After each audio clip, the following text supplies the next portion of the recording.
What you're seeing is HLG 3.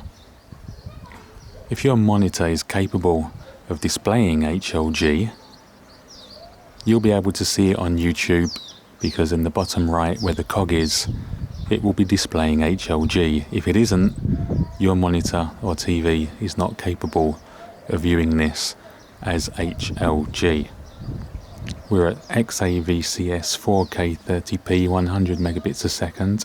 This is a Sony A7R4. We're using the 24mm G Master. We're at f11.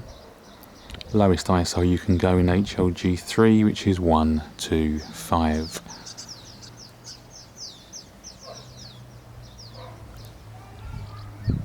So, if you fancy getting into the world of HLG,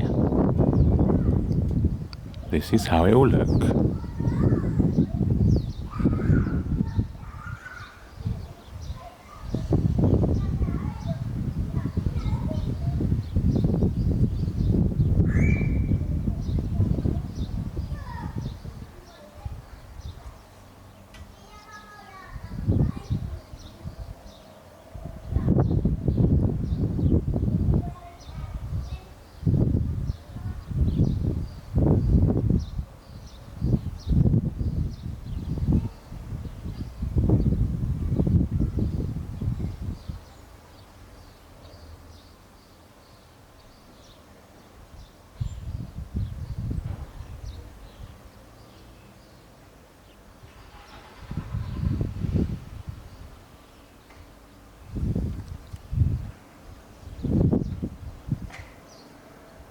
As usual guys, it's been emotional.